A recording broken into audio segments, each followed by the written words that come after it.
ನಮಸ್ಕಾರ ಎಲ್ಲರಿಗೂ welcome to my love. ಎಲ್ಲರೂ ಹೇಗಿದ್ದೀರಾ, ಆರಾಮಾಗಿದ್ದೀರಾ ಅಂತ ಅಂದ್ಕೊಂಡಿನಿ ನೋಡ್ರಿ. ನಾವಂತೂ ಸೂಪರಾಗಿದ್ದೀವಿ ನೋಡ್ರಿ.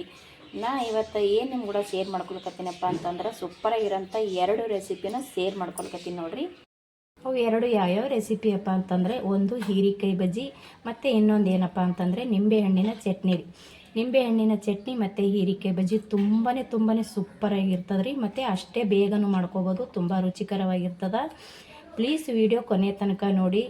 ತುಂಬಾ ಚೆನ್ನಾಗಿರೋಂಥ 2 ರೆಸಿಪಿನ ನಾನು ನಿಮ್ಗೂಡ ಶೇರ್ ಮಾಡ್ಕೊಂಡಿನಿ. ಹೀರೆಕಾಯಿ ಬಜ್ಜಿ ಮತ್ತು ನಿಂಬೆಹಣ್ಣಿನ ಚಟ್ನಿ ಯಾವ ರೀತಿ ಮಾಡೋದಂತ ನೋಡ್ಕೊಂಬರಂಬರ್ರಿ. ಹೀರೆಕಾಯಿ ಬಜ್ಜಿ ಮಾಡೋದಕ್ಕೆ ನಾನಿಲ್ಲಿ ಒಂದು 3 ಹೀರೆಕಾಯಿನ ತೊಗೊಂಡಿದ್ದೀನಿ ನೋಡಿರಿ. ಒಂದು 2 ದೊಡ್ಡ ಸೈಜ್ ಅದಾವು, ಒಂದು ಚಿಕ್ಕ ಸೈಜ್ ಐತಿ. ಇಲ್ಲಿ ನಮಗೆ ಎಷ್ಟು ಬೇಕು ಅಷ್ಟು ನೋಡಿಕೊಂಡು ಮಾಡ್ಕೊಳ್ಕತ್ತೀನಿ ರೀ. ನಾನು ಇಲ್ಲಿ 3 ಹೀರೆಕಾಯಿನ ತೊಗೊಂಡಿನಿ. ಇಲ್ಲಿ ಒಂದು ಸ್ವಲ್ಪ ಅಚ್ಚ ಖಾರದ ಪುಡಿ ತೊಗೊಂಡಿನಿ ರೀ. ಕೊತ್ತಂಬರಿ ಸೊಪ್ಪು ಸಣ್ಣಗೆ ಕಟ್ ಮಾಡಿ ಇಟ್ಕೊಂಡಿದ್ದೀನಿ. ಒಂದು ಸ್ವಲ್ಪ ಜೀರಿಗೆ ತೊಗೊಂಡಿದ್ದೀನಿ. ಮತ್ತು ಇಲ್ಲಿ ಒಂದು ಸ್ವಲ್ಪ ಅಜ್ವೇನ್ ಅದಾವ್ರಿ. ಇದು ಉಪ್ಪು ರುಚಿಗೆ ತಕ್ಕಷ್ಟು. ಇದು ಅಂಕರು ಸೋಡಾ ಅದ ರೀ, ಅಡುಗೆ ಸೋಡಾ. ಸಿಂಪಲಾಗಿ ಮಾಡ್ಕೋಬೋದು ರೀ. ಎಷ್ಟು ಸಿಂಪಲಾಗಿ ಆಗುತ್ತೋ ಅಷ್ಟು ರುಚಿ ಆಗ್ತದೆ ರೀ ಹೀರೆಕಾಯಿ ಬಜ್ಜಿ. ಇಲ್ಲಿ ಸ್ವಲ್ಪ ಕಡಲೆ ಹಿಟ್ಟು ಜರಡಿ ಹಿಡ್ಕೊಂಡು ಇಟ್ಟೀನಿ ರೀ. ನಾನಿದು ಆಲ್ರೆಡಿ ಅವಾಗೆ ಜರಡಿ ಹಿಡ್ಕೊಂಡು ಇಟ್ಟೀನಿ. ಒಂದು ಸ್ವಲ್ಪ ಕಡಲೆ ಹಿಟ್ಟು, 3 ಹೀರೆಕಾಯಿ, ಸ್ವಲ್ಪ ಅದು ಬೇಕಾಗಿರೋಂಥ ಉಪ್ಪು ಖಾರ, ಇಷ್ಟೇ ನೋಡಿ. ಸಿಂಪಲ್ಲಾಗಿ ಜಟ್ಪಟ್ಟಾಗಿ ಮಾಡ್ಕೋಬೋದು ರೀ ಇದನ್ನು. ಇವಾಗ ನಾನು ಫಸ್ಟಿಗೆ ಹೀರೆಕಾಯಿ ಮೇಗಿರೋಂಥ ನಾರನ್ನು ತೊಗೊತೀನಿ ರೀ. ಈ ಹೀರೆಕಾಯಿ ಮೇಗಿರೋಂಥದ್ದು ಈ ಬಿರುಸುವಾದ ನಾರನ್ನು ಈ ರೀತಿ ತೊಗೊಳ್ಳೋಣ. ಎಳೆದದ ರೀ ಹೀರೆಕಾಯಿ, ತುಂಬ ಎಳೆದೈತಿ, ಬಿರುಸಿಲ್ಲ. ಎಳೆದಿತ್ತಂದ್ರೆ ಜಾಸ್ತಿ ತೊಗೊಳ್ಳೋ ಅವಶ್ಯಕತೆ ಇಲ್ಲ. ಸ್ವಲ್ಪ ಬಿರುಸಿತ್ತಪ್ಪ ಅಂದ್ರೆ ಒಂದು ಸ್ವಲ್ಪ ನೀಟಾಗಿ ಜಾಸ್ತಿ ತೊಕ್ಕೋಬೇಕಾಗ್ತದೆ ರೀ.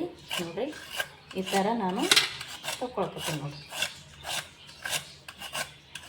ಎಳೆದಾಗಿರೋದ್ರಿಂದ ನಾನು ಜಾಸ್ತಿ ತೆಗಿತಾ ಇಲ್ಲ, ಸ್ವಲ್ಪ ಮೇಲ್ಮೇಲೇ ತೊಗೊಳ್ತಾ ಇದ್ದೀನಿ ನೋಡಿರಿ.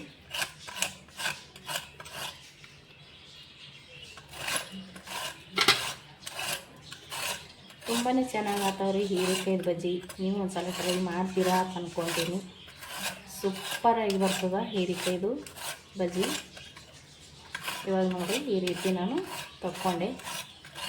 ತುಂಬ ಜಾಸ್ತಿ ತೆಗಿತಾ ಇಲ್ಲ ರೀ, ನಾನು ಸ್ವಲ್ಪನೇ ತೊಗೊಳ್ತಾ ಇದ್ದೀನಿ. ಯಾಕೆ ಅಂದರೆ ಹೀರೆಕಾಯಿ ಎಳೆದೈತಿ. ಇವಾಗ ಇದೇ ರೀತಿ ಈ 2 ತೊಗೊತೀನಿ ರೀ ನಾನು. ನೋಡಿರಿ, ನಾನು ಹೀರೆಕಾಯಿನ ಈ ರೀತಿ ಮೇಲುಗಡೆ ಇರೋಂಥ ನಾರನ್ನು ತೊಗೊಂಡು ಬಂದೀನಿ ನೋಡಿರಿ. ಇವಾಗ ಇದನ್ನು ಕಟ್ ಮಾಡ್ಕೊಳ್ಳೋಮ್ರಿ. ಯಾವ ರೀತಿ ಕಟ್ ಮಾಡ್ಕೊಳ್ಬೇಕ ಅಂದ್ರೆ, ನಮಗೆ ಇದರಲ್ಲಿ ಈ ಥರ ಬೇಕಂದ್ರೆ ನಾವು ಈ ಥರನೂ ಕಟ್ ಮಾಡ್ಕೋಬೋದು ನೋಡಿರಿ. ಈ ಥರ ಬೇಕಂದ್ರೆ ಈ ಥರನೂ ಕಟ್ ಮಾಡ್ಕೋಬೋದು ಸಣ್ಣಗೆ.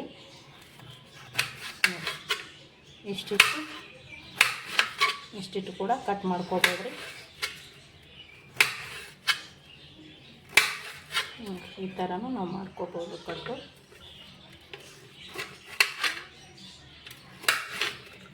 ಸಣ್ಣದು ಕೂಡ ನಾವು ಕಟ್ ಮಾಡ್ಕೋಬೋದು ರೀ. ಈ ರೀತಿ ಕೂಡ ನಾವು ಕಟ್ ಮಾಡ್ಕೋಬೋದು. ಇವಾಗ ನಾನಿದು ಈ ರೀತಿನೂ ಕಟ್ ಮಾಡ್ಕೊಂಡಿನಿ ರೀ. ಇವಾಗ ಇದು ಇನ್ನೊಂದು ರೀತಿಯಲ್ಲಿ ಕೂಡ ನಾವು ಕಟ್ ಮಾಡ್ಕೋಬೋದು ರೀ. ನಾನು ಇನ್ನೊಂದು ರೀತಿಯಲ್ಲಿ ಕೂಡ ಕಟ್ ಮಾಡಿ ತೋರಿಸ್ತೀನಿ ನೋಡಿ. ಇವಾಗ ನೋಡಿರಿ, ಇದನ್ನು ಈ ರೀತಿ ಕೂಡ ನಾವು ಕಟ್ ಮಾಡಿಕೊಂಡು ಸೂಪರಾಗಿರೋಂಥ ಬಜ್ಜಿನ ಮಾಡ್ಕೋಬೋದು ನೋಡಿ.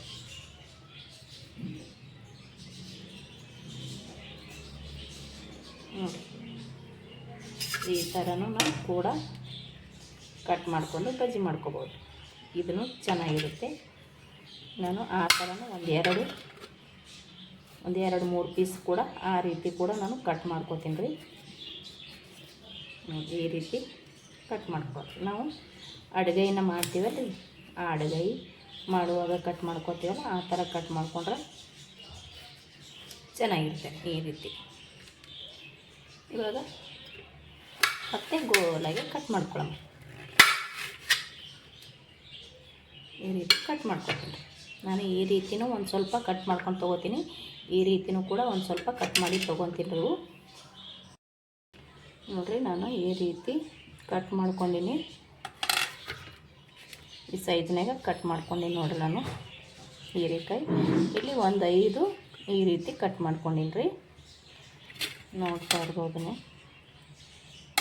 ಇವಾಗ ನಾವು ಕಡಲೆ ಹಿಟ್ಟನ್ನು ಜರಡಿ ಹಿಡಿದು ಇಟ್ಕೊಂಡಿನ ಕೇಳಿದ್ನ. ಇವಾಗ ಇದಕ್ಕೆ ಇಲ್ಲಿ ತೊಗೊಂಡಿರೋಂಥ ಮಸಾಲಿನ ಸೇರ್ಸಂಬ್ರಿ. ಜೀರಿಗೆ, ಖಾರ, ಕೊತ್ತಂಬರಿ, ಸೋಡಾ ಪುಡಿ ಮತ್ತು ಅಜ್ವಾನು, ರುಚಿಗೆ ತಕ್ಕಷ್ಟು ಉಪ್ಪು. ಇದು ನಾನು ಇಷ್ಟನ್ನು ಹಾಕೋತೀನಿ ರೀ. ಇದಿಷ್ಟನ್ನು ನಾನು ಹಾಕ್ಕೊಂಡಿನಿ. ಇಲ್ಲಿ ಉಪ್ಪನ್ನ ನೋಡ್ಕೊಂಡು ಹಾಕೋತೀನಿ ರೀ. ಇನ್ನೂ ನಾನು ಅಷ್ಟು ಉಪ್ಪು ಇಟ್ಟಿದ್ದೀನಿ, ಅದನ್ನು ನೋಡ್ಕೊಂಡು ಹಾಕೋತೀನಿ. ಯಾಕಪ್ಪ ಅಂದರೆ ಜಾಸ್ತಿ ಆಯ್ತಂದ್ರೆ ಫುಲ್ ಇದು ಆಗಿಬಿಡ್ತದೆ ರೀ. ಹಾಗಾಗಿ ನಾನು ಇದಿಷ್ಟು ಇವಾಗ ನೀಟಾಗಿ ಮೊದಲ ಕೈಯಿಂದ ಮಿಕ್ಸ್ ಮಾಡ್ಕೊತೀನಿ ರೀ. ಈ ರೀತಿ ಮಿಕ್ಸ್ ಮಾಡಿಕೊಂಡು ಒಂದು ಸ್ವಲ್ಪ ನೀರು ತೊಗೊಂಡು ಕಲಸ್ಕೊತೀನಿ ರೀ ನೀಟಾಗಿ.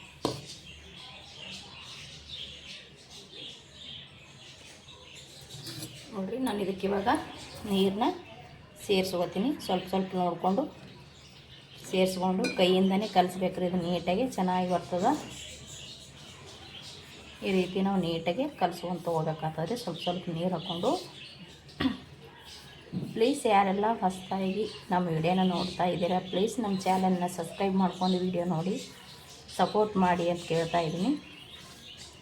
ನೋಡಿರಿ, ಒಂದು ಸ್ವಲ್ಪ ನೀರು ಹಾಕ್ಕೊಂಡಿದ್ದೆ ನಾನು ಆಲ್ರೆಡಿ. ಇದು ಇವಾಗ ಇಷ್ಟು ಕಲಿಸ್ಕೊಂಡೇವ್ರಿ. ಇದಕ್ಕೆ ಇನ್ನೊಂದು ಸ್ವಲ್ಪ ನೀರು ಸೇರಿಸ್ತೀನಿ ರೀ. ತುಂಬ ತಿಳಿ ಮಾಡಬಾರ್ದು ರೀ. ಇದನ್ನ ನಾನು ಇಲ್ಲಿ ಸ್ವಲ್ಪ ಸೇರಿಸಿದ್ದೀನಿ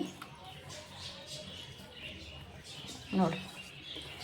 ಎಷ್ಟು ಈ ರೀತಿ ಕಲಿಸ್ಕೊಂಡೇನು ನೋಡಿ.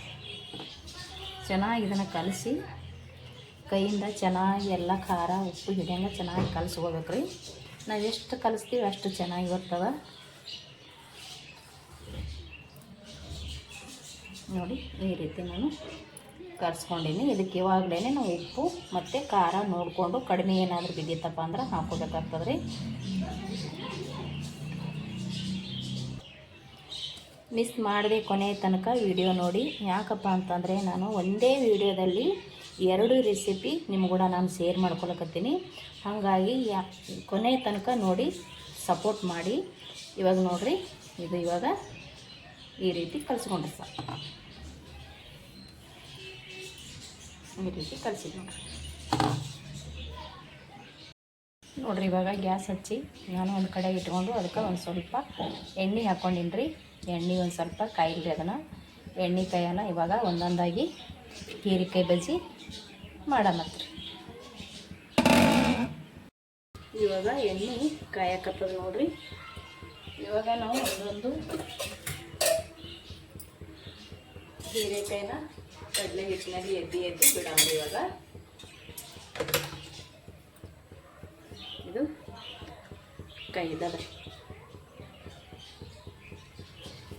ಕೈದೈತೆ ನೋಡಿರಿ. ಇವಾಗ ನಾನು ಒಂದೊಂದಾಗಿ ಎದ್ದು ಬಿಡ್ತೀನಿ ನೋಡಿ. ಇವಾಗ ಫಸ್ಟಿಗೆ ಇದೇ ಎದ್ತೀನಿ ರೀ. ಚೆನ್ನಾಗಿ ಒಳಗಡೆ ಹಿಡಿಯಂಗ ಈ ರೀತಿ ಅದ್ದಿ ಬಿಡಮತ್ರಿ.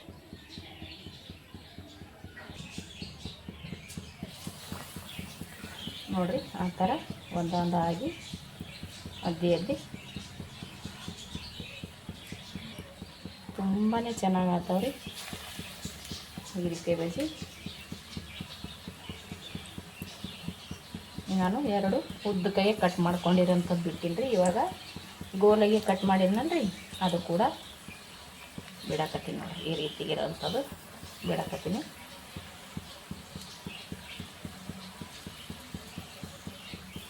ನೋಡಿ, ಇದಿಷ್ಟು ಸಾಕು. ಇವಾಗ ಸ್ವಲ್ಪ ಗ್ಯಾಸ ಸಣ್ಣ ಇಟ್ಕೊಂಡೇನು ನಾನು.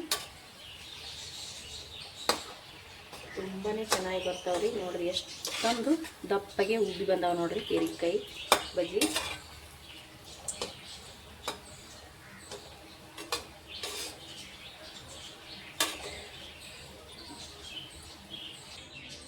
ನಾನು ಅವನ್ನ ಇವಾಗ ತಕ್ಕೊಂಡೆ.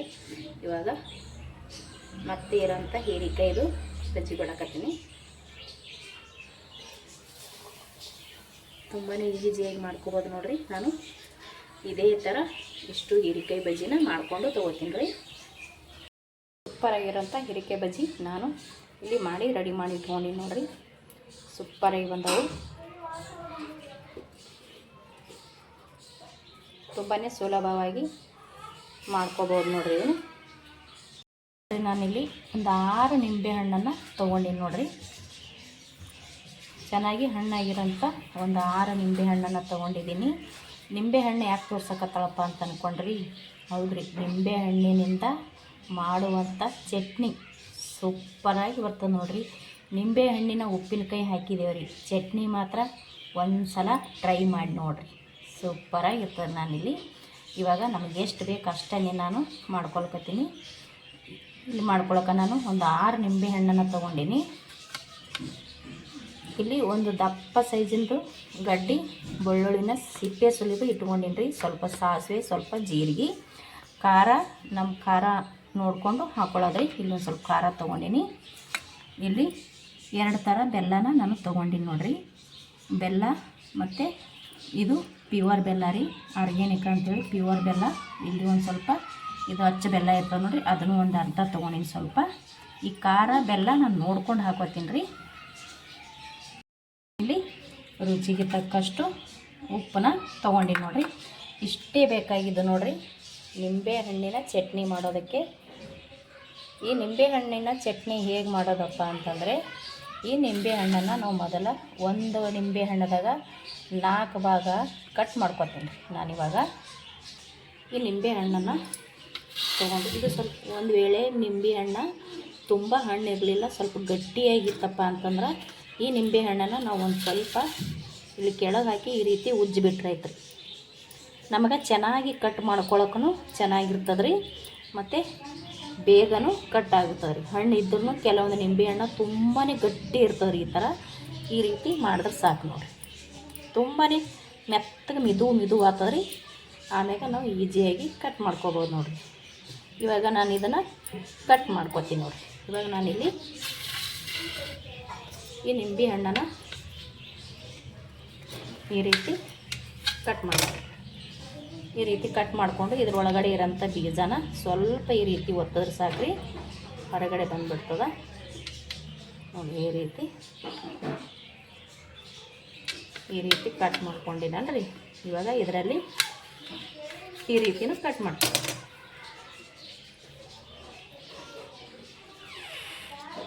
ಈ ರೀತಿ ಕಟ್ ಮಾಡ್ಕೊಳ್ಳೋದು. ತಂದು ನೋಡಿರಿ, ಈ ರೀತಿ ನಾನು ಒಂದು ನಿಂಬೆಹಣ್ಣದಾಗ 4 ಭಾಗ ಈ ರೀತಿ ಕಟ್ ಮಾಡ್ಕೊಂಡು ನೋಡಿರಿ. ಈಗ ಇದು ಇಷ್ಟು ನಿಂಬೆಹಣ್ಣನ್ನು ನಾನು ಇದೇ ಥರ ಕಟ್ ಮಾಡ್ಕೊಂಡು ತೊಗೋತೀನಿ ರೀ. ನಾನು 6 ನಿಂಬೆಹಣ್ಣನ್ನು ಈ ಥರ ಕಟ್ ಮಾಡ್ಕೊಂಡು ತೊಗೊಂಡಿನಿ. ಒಂದ್ರಾಗ 4 ಭಾಗ ಮಾಡಿ ತೊಗೊಂಡಿನಿ. ಇದೇನಪ್ಪ, ಇದು ಉಪ್ಪಿನಕಾಯಿಗೆ ಯಾವ ರೀತಿ ಕಟ್ ಮಾಡಿ ಇಟ್ಕೋತಾರ ಆ ರೀತಿ ಕಟ್ ಮಾಡಿ ಇಟ್ಕೊಂಡಿರ, ಉಪ್ಪಿನಕಾಯಿ ಹಾಕ್ತೀರಾ ಅಂತ ಅಂದ್ಕೊಂಡ್ರಿ. ಇಲ್ಲರಿ, ಇದು ನಾನು ಉಪ್ಪಿನಕಾಯಿ ಹಾಕೋ ಸೈಜ್ನಲ್ಲಿ ನಾನು ಕಟ್ ಮಾಡ್ಕೊಂಡಿದ್ದೀನಿ. ಇದು ನಾವು ಇವಾಗ ಏನು ಮಾಡಬೇಕಪ್ಪ ಅಂದ್ರೆ, ಮಿಕ್ಸಿ ಜಾರಿಗೆ ಹಾಕ್ಕೊಂಡು ಇದನ್ನು ನುಣ್ಣಗೆ ನಾವು ರುಬ್ಕೋಬೇಕು ರೀ. ನಾನಿಲ್ಲಿ ಮಿಕ್ಸಿ ಜಾರಿನ ತೊಗೊಂಡಿನಿ. ಈ ಮಿಕ್ಸಿ ಜಾರಿ ಒಳಗೆ ನೀರು ಮಾತ್ರ ಇರಬಾರ್ದು ನೋಡಿರಿ. ನೀರಿದ್ರೆ ಚಟ್ನಿ ಬೇಗನೆ ಹಾಳಾಗಿ ಹೋಗ್ತದೆ. ನಾವು ನೀರು ಟಚ್ ಮಾಡ್ದೇ ಮಾಡಿದೀವಿ ಅಂದ್ರೆ 1 ವರ್ಷ ತನಕ ಇಟ್ಟು ತಿನ್ಬೋದು ನೋಡಿರಿ. ಈ ಚಟ್ನಿನ ನಾನು ಇದು ಕಟ್ ಮಾಡ್ಕೊಂಡಿರೋಂಥ ಲಿಂಬೆ ಹಣ್ಣನ್ನು ಇದ್ರೊಳಗಡೆ ಹಾಕೊಳ್ಕತ್ತೀನಿ ನೋಡಿರಿ. ಇಷ್ಟು ನಿಂಬೆ ಹಣ್ಣನ್ನು ಹಾಕ್ಕೊಂಡು ರುಬ್ಕೊಂಡು ತೊಗೋತೀನಿ ರೀ. ನಿಂಬೆ ಹಣ್ಣು ಮಾತ್ರ ಹಾಕ್ಕೊಳ್ಳೋದ್ರಿ. ಇದ್ರಾಗಂತೂ ಯಾವುದೇ ಕಾರಣಕ್ಕೂ ಉಪ್ಪು ಅದು ಏನೂ ಸೇರಿಸೋ ಹಾಗಿಲ್ಲ. ಬರೀ ಖಾಲಿ ನಿಂಬೆ ಹಣ್ಣನ್ನು ಹಾಕ್ಕೊಂಡು ಇದನ್ನು ನುಣ್ಣಗೆ ಹರ್ಕೊಂಡು ತೊಗೊಂಡು ಬರ್ತೀವಿ ರೀ. ನೋಡಿರಿ, ಈ ರೀತಿ ರುಬ್ಬಿದ್ರೆ ಆಯ್ತು ನೋಡಿ. ಇಷ್ಟ ಆದ್ರೆ ಸಾಕ್ರಿ. ಇದು ಅದಕ್ಕೆ ಇವಾಗ ಒಗ್ಗರಣೆ ಮಾಡೋಣ. ನಾನು ಗ್ಯಾಸ್ ಹಚ್ಚಿ ಕಡಾಯಿ ಇಟ್ಕೊಂಡಿನಿ. ನಾನು ಇಷ್ಟೊತ್ತನೇನು ಹೀರಿಕಾಯಿ ಬಜ್ಜಿ ಇದರಲ್ಲಿ ಕರೆದಿದ್ನಲ್ರಿ, ಅದೇ ಗ್ಯಾಸನ್ನು ನಾನು ಇಟ್ಕೊಂಡಿದ್ದೀನಿ. ಅದ್ರಾಗ ಒಂದು ಸ್ವಲ್ಪ ಎಣ್ಣೆ ಹಾಕ್ಕೊಂಡಿದ್ರಿ. ಬೆಳ್ಳುಳ್ಳಿ ಸುಲಿದು ಇಟ್ಕೊಂಡಿದ್ದೀನಲ್ರಿ, ಅದು ನಾನಿವಾಗ ಸ್ವಲ್ಪ ಜಜ್ಜಿ ತೊಗೊಂಡಿನಿ. ಇವಾಗ ಎಣ್ಣೆ ಕೈದಾದ್ರಿ ಒಂದು ಸ್ವಲ್ಪ. ಅದಕ್ಕೆ ಈ ಸಾಸಿವೆ ಜೀರಿಗೆ ಒಟ್ಟಿಗೆ ಹಾಕೋತೀನಿ ರೀ ನಾನು. ಇವಾಗ ಬೆಳ್ಳುಳ್ಳಿನ ಸೇರಿಸ್ಕೊಳ್ತೀನಿ. ಇದು ಸ್ವಲ್ಪ ಚೆನ್ನಾಗಿ ತಿರುವಿ ತೊಗೋತೀನಿ ನೋಡಿರಿ.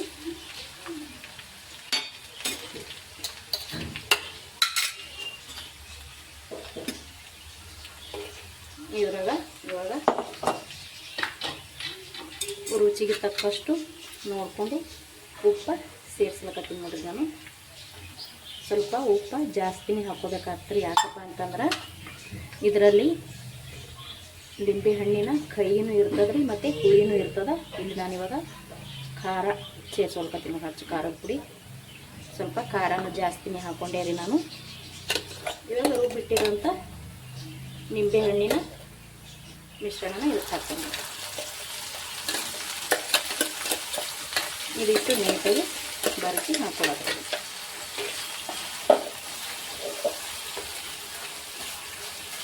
ತುಂಬಾ ಸಿಂಪಲ್ಲಾಗಿ ಮಾಡ್ಕೋಬೋದು ಇದು. ಭಾರಿ ಅಂದ್ರೆ ಭಾರಿ ಒಳ್ಳೆಯದಾಗ್ತದ್ರಿ ಇದು. ಇವಾಗ ನೋಡಿ ನಾನು ಇಷ್ಟು ಖಾರ ಅದೆಲ್ಲ ಹಾಕ್ಕೊಂಡು ಅದ್ದಿರುವಂಥ ಲಿಂಬೆಕಾಯಿ ಇದನ್ನು ಹಾಕ್ಕೊಂಡು ಇವಾಗ ಇದಕ್ಕೆ ಬೆಲ್ಲ ಹಾಕ್ಕೊಳ್ಕತ್ತೀನಿ ನೋಡಿ. ಬೆಲ್ಲನ ಹಾಕ್ಕೊಂಡು ಒಂದು 5 ನಿಮಿಷ ಚೆನ್ನಾಗಿ ಇದನ್ನು ಕೈ ಆಡಿಸ್ತಾ ಇರ್ಬೇಕು ರೀ. ಇದು 1 ವರ್ಷ 2 ವರ್ಷ ತನಕ ಬರ್ತದೆ ರೀ. ಆದರೆ ಇದಕ್ಕೆ ಏನಪ್ಪ ಅಂತಂದ್ರೆ ಯಾವುದೇ ಕಾರಣಕ್ಕೂ ನೀರು ಕೈ ಹಿಡಿಬಾರ್ದು ರೀ. ಇನ್ನೊಂದು ಏನಪ್ಪ ಅಂತಂದ್ರೆ ನಾವು ಯಾವುದೇ ಒಂದು ಕಾಜಿಂದು ಡಬ್ಬ ಇರ್ತದ ರೀ, ಕಾಜಿನ ಡಬ್ಬದಾಗ ಮಾತ್ರ ತೆಗಿಬೇಕು. ಕಾಜಿನ ಡಬ್ಬ ಇಲ್ಲಪ್ಪ ಅಂತಂದ್ರೂ ಟಿಫಿನ್ ಬಾಕ್ಸ್ ಇರ್ತದಲ್ಲ ರೀ, ಟಿಫಿನ್ ಬಾಕ್ಸ್ದಾಗೂ ತೊಕ್ಕೋಬೋದು ರೀ ಇದನ್ನು. ಮತ್ತು ನಾವು ಪ್ಲಾಸ್ಟಿಕ್ ಡಬ್ಬಿ ಒಳಗೆ ಹಾಕಿದೆವು ಅಂದ್ರೆ ಸ್ವಲ್ಪ ಬೇಗನೆ ಹಾಳಾಗ್ತದ್ರಿ ಇದು. ನಾವು ಇದಕ್ಕೆ ನೀರು ಮುಟ್ಟಿಸ್ದೇ ನಾವು ಇದನ್ನು ತೊಗೊಂಡಿವಪ್ಪ ಅಂದ್ರೆ 1 ವರ್ಷ 2 ವರ್ಷ ತನಕ ಬರ್ತದೆ ನೋಡಿರಿ. ನಮಗೆ ಎಷ್ಟು ಬೇಕಷ್ಟೇ ನಾವು ಒಂದು ಬಟ್ಲದಾಗ ಕಡೆಗೆ ತೊಕ್ಕೋಬೇಕು ರೀ. ನಾವು ಊಟಕ್ಕೆ ಬೇಕಪ್ಪ ಅಂದ್ರೆ ಒಂದು ಚಿಕ್ಕ ಬಟ್ಲ ಇರ್ತದೆ, ಸಾಂಬಾರು ಹಾಕಿಡ್ತೇವಲ್ಲ ರೀ, ಅಂಥ ಬಟ್ಲದಾಗ ನಾವು ತೊಕ್ಕೊಂಡು ಇಟ್ಕೋಬೇಕಾಗ್ತದೆ ರೀ. ಇದನ್ನು ನಾವು ನೀರು ಕೈ ಯಾವುದೇ ಕಾರಣಕ್ಕೂ ಮುಟ್ಟಬಾರ್ದು ರೀ. ಇದನ್ನು ನೀರು ಏನಾರೇ ಹತ್ತುತ್ತೋ ಅಂದ್ರೆ ಬೇಗನೆ ಹಾಳಾಗಿ ಹೋಗ್ತದೆ ಇದು. ಮೊದಲೆಲ್ಲ ಉಪ್ಪಿನಕಾಯಿ ಅದು ನಮ್ಮ ಅಜ್ಜಿ ನಮ್ಮಮ್ಮ ಹಾಕ್ತಾಯಿದ್ರು ನೋಡ್ರಿ ಕೂತ್ರು. ಆವಾಗ ಭರಣಿ ಎಲ್ಲ ಇದ್ದೀವಿ ನೋಡಿರಿ. ಆ ಭರಣಿ ಒಳಗೆ ಹಾಕಿಟ್ರು ಅಂದ್ರೆ 2 ವರ್ಷ ತನಕ ಉಪ್ಪಿನಕಾಯಿ ಎತ್ತೀವಿ. ನಮ್ಮ ತಾಯಿ ಮತ್ತು ನಮ್ಮ ಅಜ್ಜಿ ಮಾಡ್ತಾಯಿದ್ರು ಎಲ್ಲರೂ. ಅವಾಗ ಹಿಂದಿನ ಕಾಲದಾಗ ಅವ್ರು ಉಪ್ಪಿನಕಾಯಿ ಹಾಕಿರಂದ್ರೆ 2 ವರ್ಷ ತನಕ ಬರ್ತಾವ್ರಿ. ಅಷ್ಟು ಚೆನ್ನಾಗಿರ್ತಿತ್ತು ಉಪ್ಪಿನಕಾಯಿ. ಯಾಕಪ್ಪ ಅಂದ್ರೆ ಅವರು ಅವಾಗ ಭರಣಿ ಅಂತೇಳಿ ಇದ್ದು ರೀ. ಆ ಭರಣಿ ಒಳಗೆ ತೆಗೆದು ಇಡ್ತಿದ್ರಿ. ಇವ ಎಷ್ಟು ಬೇಕು ಅಷ್ಟೇ ನೋಡಿಕೊಂಡು ಒಂದು ಬಟ್ಲದಾಗ ಅಥವಾ ಒಂದು ಚಿಕ್ಕ ಭರಣಿಯಾಗ ತೆಗೆದು ಇಡ್ತಿದ್ರಿ. ನಾವು ಅದರಂದೇ ತೊಗೊಂಡು ತಿಂತಾ ಇರ್ತಿದ್ವಿ ಊಟದ ಟೈಮ್ನಾಗ. ಹಾಗಾಗಿ ಒಟ್ಟನೆ ಹಾಳಾಗ್ತಿರ್ಲಿಲ್ಲ. ಅದಕ್ಕೆ ಇದನ್ನು ನಾವು ನಿಂಬೆಕಾಯಿ ಯಾವ ರೀತಿ ಎತ್ತಿಡ್ತೀವಲ್ರಿ ಅದೇ ರೀತಿ ಎತ್ತಿಡಬೇಕು. ಈ ನಿಂಬೆಕಾಯಿ ಚಟ್ನಿ ನಾವು ಏನಾರೇ ಇದ್ರೊಳಗಂಡೆ ತೊಗೊಳೋದು ತಿನ್ನೋದು ಮಾಡಿದೆವು ಅಂದ್ರೆ ಬೇಗನೆ ಹಾಳಾಗಿ ಹೋಗ್ತದ್ರಿ ಇದು. ಇದಕ್ಕೆ ನೀರು ತಾಗದೇ ಇರೋಂಥ ಜಾಗನಲ್ಲಿ ಇಡಬೇಕು. ಮತ್ತು ಹಸಿ ಕೈಯಿಂದ ಯಾವಾಗಲೂ ಡಬ್ಬಿ ಒಳಗಡೆ ಚಮಚಲ್ಲೇ ಹಸಿ ಕೈಯಲ್ಲಿ ತೊಗೊಲೇಬಾರ್ದು ನೋಡಿರಿ, ಹಾಳಾಗಿ ಹೋಗ್ತದೆ. ನಾವು ನೀಟಾಗಿ ಇಟ್ಟೇವಂದ್ರೆ ಏನಿಲ್ಲಪ್ಪ ಅಂದ್ರೆ ಇದು 2 ವರ್ಷ ತನಕ ಬರ್ತದೆ. ನಾವು ಆವಾಗವಾಗ ಮಾಡಿ ಎತ್ತಿಟ್ಬಿಡ್ತೀನಿ ರೀ. ಇಲ್ಲಿ ನಾನು ನಿಮ್ಮ ಕೂಡ ಶೇರ್ ಮಾಡ್ಕೋಬೇಕು ಅನ್ನಿಸ್ತು, ಹಾಗಾಗಿ ನಾನಿಲ್ಲಿ ನಿಮ್ಮ ಕೂಡ ಶೇರ್ ಮಾಡಿಕೊಂಡೆ. ನಾನು ಒಂದು 6 ಲಿಂಬೆ ಹಣ್ಣಿನಿಂದ ತುಂಬಾ ಚೆನ್ನಾಗಿರ್ತದೆ ಮತ್ತು ಬೇಗನೂ ಮಾಡ್ಕೊಬೋದ್ರಿ. ಒಂದು 5 ನಿಮಿಷ ಕುದಿಸ್ಕೊಂಡು ತೊಗೊಂಡ್ರೆ ಆಯ್ತು ರೀ. ಇದು 1 ವಾರ ತನಕ ನಾವು ಎತ್ತಿಡ್ಬೇಕಾಗ್ತದೆ ರೀ ಕಾಜಿನ ಬಟ್ಲ ಡಬ್ಬಿ ಒಳಗೆ ಹಾಕಿ. ಯಾಕಪ್ಪ ಅಂದ್ರೆ ಇದು ಸ್ವಲ್ಪ ಕಹಿ ಬಿಡ್ತದೆ ರೀ. ನಿಂಬೆ ಹಣ್ಣು ಅದಲ್ಲ ರೀ, ಕೈ ಬಿಡ್ತದೆ. ಉಪ್ಪಿನಕಾಯಿ ನಾವು 1 ವಾರ ಅಥವಾ ಒಂದು 10 ದಿವಸ ಈ ರೀತಿ ನಾವು ಯಾವ ರೀತಿ ಇಡ್ತಾ ಇದ್ದೀವಲ್ಲ ರೀ, ಅದೇ ರೀತಿ ಇದನ್ನು ಕೂಡ ನಾವು ಒಂದು 8 ದಿವಸ ಅಥವಾ ಒಂದು 10 ದಿವಸ ಮುಚ್ಚಿ ಒಂದು ಡಬ್ಬಿ ಒಳಗೆ ಹಾಕಿ ಮುಚ್ಚಿ ಎತ್ತಿ ಮ್ಯಾಗ ಇಟ್ಬಿಡ್ಬೇಕು ರೀ. ಒಂದು 10 ದಿವಸ ಆದ ನಂತರ ನಾವು ಇದನ್ನು ಒಂದು ಚಿಕ್ಕ ಬಟ್ಲದಾಗ ತೊಗೊಂಡು ಇಟ್ಕೋಬೇಕು ರೀ. ಆ ರೀತಿ ನಾವು ಮಾಡ್ತಾ ಬಂದ್ರೆ 1 ವರ್ಷ 2 ವರ್ಷ ತನಕ ಈ ನಿಂಬೆ ಹಣ್ಣಿನ ಚಟ್ನಿ ತಿನ್ಬೋದು ನೋಡಿರಿ. ನಾನು ಆವಾಗಲೇ ಹೇಳ್ದಂಗೆ ಇದು ಮಾಡಿದ ತಕ್ಷಣ ತಿಲ್ಲಕ್ಕಂತೂ ಆಗೋದೇ ಇಲ್ಲ ನೋಡಿರಿ. ಅದು ಮಾತ್ರ ನಾನು ಹೇಳ್ತೀನಿ. ಯಾಕಪ್ಪ ಅಂದ್ರೆ ನಾನು ಇವಾಗ ಮಾಡೀನಿ ಸಖತ್ ಅನ್ನಿಸ್ತಾ ಇದೆ ತಿನ್ನಬೇಕು ಅಂತ ಏನಾರೇ ನಾವು ಅಂದ್ಕೊಂಡೇವೆ ಅಂದ್ರೆ ಅದು ಸಾಧ್ಯನೇ ಇಲ್ಲ. ಯಾಕಪ್ಪ ಅಂದ್ರೆ ತುಂಬ ಕಹಿ ಇರ್ತದೆ ರೀ. ಇವಾಗ ತುಂಬಾ ಕಹಿ ಇರ್ತದೆ. ನಿಂಬೆ ಹಣ್ಣಿನ ಸೊಟ್ಟಿ ಸಮೇತ ನಾವು ರುಬ್ಬಿ ಹಾಕಿದ್ರದಿಂದ ಪೂರ್ತಿ ಕಹಿ ಇರ್ತದೆ ರೀ. ಇದು 8 ದಿವಸ ಅಥವಾ ಒಂದು 10 ದಿವಸ ಬಿಟ್ಟು ನಾವು ಒಂದು ಬೇರೆ ಬಟ್ಲದಾಗ ತೊಗೊಂಡು ತಿಂತಾಯಿದ್ರೆ ಸೂಪರಾಗಿರ್ತದೆ ನೋಡಿರಿ. ಇದು ಇವಾಗ ರೆಡಿ ಆಯ್ತು ರೀ. ಒಂದು 5 ನಿಮಿಷ ನಾವು ಈ ರೀತಿ ಕುದಿಸ್ಕೊಂಡ್ರೆ ಆಯ್ತು ನೋಡಿರಿ. ಇದು ತಣ್ಣಗಾದ್ಮೇಲೆ ನಾವು ಕಾಜಿನ ಬಾಟ್ಲಿ ಒಳಗೆ ಹಾಕಿಡ್ಬೇಕು ರೀ. ಒಂದೊಂದು kg ಗಟ್ಟಲೆ ಮಾಡಿ ಇಡ್ತಾರೆ ನಮ್ಮ ಚಿಕ್ಕಮ್ಮದು ಈ ಥರ. 1 kg ನಿಂಬೆಹಣ್ಣು ಸಸ್ತಾ ಇದ್ದಾಗ ಮಾರ್ಕೆಟ್ ಒಳಗೆ ಸಸ್ತಾ ಇದ್ದು ಅಂದ್ರೆ ತೊಗೊಂಡು ಬಂದು ಒಮ್ಮೆಲೇ ಹಾಕಿಡ್ತಾರೆ ರೀ ಅವರು. ಇದು ಇವಾಗ ಸಖತ್ ಘಮ ಬರಕತ್ತ ನೋಡ್ರಿ. ಇದ್ರದ್ದು ಇದೊಂದು 5 ನಿಮಿಷ ಇಷ್ಟೇ ಕೈ ಆಡಿಸ್ತಾ ಇದ್ರೆ ಆಯ್ತು ರೀ. ಇದು ಇವಾಗ ತಣ್ಣಗಾದ್ಮೇಲೆ ಕಾಜಿನ ಬಾಟ್ಲಿಗೆ ಹಾಕಿ ತೊಗೋತೀನಿ ರೀ. ನಾನಿಲ್ಲಿ ಗ್ಯಾಸ ಬಂದ್ ಮಾಡಿದೆ ರೀ. ಇವಾಗ ಇದು ಸ್ವಲ್ಪ ತಣ್ಣಗಾಲಕ್ಕೆ ಬಿಡ್ತೀನಿ ರೀ. ನಾನಿದು ಗ್ಯಾಸಿನ ಮ್ಯಾಗಿಂದ ಇಳಿಸಿ ತಣ್ಣಗಾಲಕ್ಕೆ ಇಟ್ಟೀನಿ ರೀ. ಇದು ಒಂದು ಸ್ವಲ್ಪ ತಣ್ಣಗಾಗೈತಿ, ಇನ್ನೂ ಒಂದು ಸ್ವಲ್ಪ ತಣ್ಣಗಾಗಬೇಕ್ರಿ. ಇದು ಫುಲ್ ಕಂಪ್ಲೀಟ್ ತಣ್ಣಗಾದ್ಮ್ಯಾಗ ನಾವು ಈ ಥರ ಒಂದು ಗಾಜಿಂದು ಡಬ್ಬ ಇರ್ತದಲ್ಲ ರೀ, ಈ ಗಾಜಿನ ಡಬ್ಬ ಒಳಗೆ ತೊಗೋಬೇಕಾಗ್ತದೆ. ಇದು ಪ್ಲಾಸ್ಟಿಕ್ ಡಬ್ಬಿ ಒಳಗೆ ತೆಗೆದುಕೊಂಡ್ರೆ ಹಾಳಾಗ್ತದೆ, ನಾನು ಆವಾಗಲೇ ಹೇಳಿದೆ ಅದು. ಮತ್ತು ಇಲ್ಲಪ್ಪ ಗಾಜಿನ ಗ್ಲಾಸ್ ಅಂತ ಡಬ್ಬ ಇರಲಿಲ್ಲಪ್ಪ ಅಂತಂದ್ರೆ ಒಂದು ಟಿಫಿನ್ ಬಾಕ್ಸ್ ಒಳಗೆ ಕೂಡ ತೊಗೋಬೋದು ನೋಡಿರಿ. ಇದು ನಾನು ಮತ್ತೊಮ್ಮೆ ಹೇಳಕತ್ತೀನಿ ರೀ, ಮಾಡಿದ ತಕ್ಷಣ ಅಂತೂ ತಿನ್ನೋಕ್ಕೆ ಆಗಂಗಿಲ್ಲ, ಅಷ್ಟು ಕಹಿ ಇರ್ತದೆ ಇದು. ನಾನು ಆವಾಗೇ ಹೇಳ್ದಂಗೆ 8 ದಿವಸ ಅಥವಾ ಒಂದು 10 ದಿವಸ ಬಿಟ್ಟ ಮೇಲೆ ನಾವು ಇದನ್ನು ಬಳಸಬೇಕು. ಈ ಕಾಜಿನ ಬಾಟ್ಲಿ ಒಳಗೆ ಹಾಕಿ ಮ್ಯಾಲೆ ಎತ್ತಿ ಇಟ್ಟು ಬಿಡ್ಬೇಕ್ರಿ. ಒಂದು 10 ದಿವಸ ಆದಮೇಲೆ ಕೆಳಗಡೆ ತೊಗೊಂಡು ನೋಡ್ರಿ ನೀವು, ಒಂದು 2 ದಿನದಾಗೆ ಖಾಲಿ ಆಗೋಗ್ತದೆ ನೋಡ್ರಿ, ಅಷ್ಟು ಸೂಪರಾಗಿ ಆಗ್ತದೆ ಇದು. ಇವಾಗ ಇದು ಇನ್ನೂ ಸ್ವಲ್ಪ ತಣ್ಣಗಾಲ್ರಿ, ಆಮ್ಯಾಗ ನಾನು ಈ ಗಾಜಿನ ಡಬ್ಬಿ ಒಳಗೆ ತಗೋತೀನಿ ನೋಡಿರಿ. ರೆಡಿ ಅದು ನೋಡಿರಿ, ನಾವು ಮಾಡಿರುವಂಥ ಹೀರೆಕಾಯಿ ಬಜ್ಜಿ ಸೂಪರಾಗಿ ಬಂದವ್ರಿ, ಸಖತ್ ಟೇಸ್ಟಾಗಿರ್ತಾವೆ ರೀ, ತುಂಬಾ ಮಿದುವಾಗ್ಯಾವ ನೋಡಿರಿ. ತಿನ್ನಕ್ಕೂ ಮಾತ್ರ ಸೂಪರ್ ಟೇಸ್ಟಿಯಾಗಿರ್ತಾವೆ ನೋಡಿರಿ. ಹೀರೆಕಾಯಿ ಬಜ್ಜಿನೂ ರೆಡಿ ಆಯಿತು. ಇಲ್ಲಿ ನಿಂಬೆ ಹಣ್ಣಿನ ಚಟ್ನಿನೂ ಕೂಡ ರೆಡಿ ಆಗ್ಯದ ನೋಡಿರಿ. ಇದು ಇನ್ನೂ ತಣ್ಣಗಾಗಿಲ್ಲ ರೀ, ಫುಲ್ ತಣ್ಣಗಾಗಲ್ಲ, ನಾನು ಕಾಜಿನ ಬಾಟ್ಲಿ ಒಳಗೆ ತೊಕ್ಕೋತೀನಿ. ಹಾಗಾಗಿ ನಾನು ಇದೇ ಕಡಾಯದಲ್ಲೇ ಬಿಟ್ಟೀನಿ ರೀ. ಕಂಪ್ಲೀಟಾಗಿ ತಣ್ಣಗಾಗಬೇಕ್ರಿ, ಇದು ಕಂಪ್ಲೀಟ್ ತಣ್ಣಗಾಗೋ ತನಕ ನಾವು ಡಬ್ಬಿ ಒಳಗೆ ತೊಕ್ಕೋಬಾರ್ದು. ಪೂರ್ತಿ ತಣ್ಣಗಾದ್ಮೇಲೆ ತೊಗೊಂಡ್ರೆ ಚೆನ್ನಾಗಿರ್ತದೆ ರೀ ಇದು. ಹಾಗಾಗಿ ನಾನು ಇದ್ರೊಳಗೆ ಅಷ್ಟೇ ಬಿಡ್ತೀನಿ ರೀ. ಇನ್ನೊಂದು 10-20 ನಿಮಿಷ ಬಿಟ್ಟು ಆದ ನಂತರ ಅದರೊಳಗೆ ಸ್ಟೋರ್ ಮಾಡ್ಕೊತೀನಿ. ನಾವು ಮಾಡಿರುವಂಥ ಹೀರೆಕಾಯಿ ಬಜ್ಜಿ ಮತ್ತು ಹಾಗೂ ನಿಂಬೆ ಹಣ್ಣಿನ ಚಟ್ನಿ ಹೆಂಗೆ ಬಂದದಂಥೇಳಿ ಕಮೆಂಟ್ ಮಾಡಿರಿ, ಲೈಕ್ ಮಾಡಿರಿ, ಪ್ಲೀಸ್ ವಿಡಿಯೋ ನೋಡಿ ಸಪೋರ್ಟ್ ಮಾಡಿರಿ. ಎಲ್ಲರಿಗೂ ಮತ್ತೊಮ್ಮೆ ನಮಸ್ಕಾರ, ಥ್ಯಾಂಕ್ ಯು.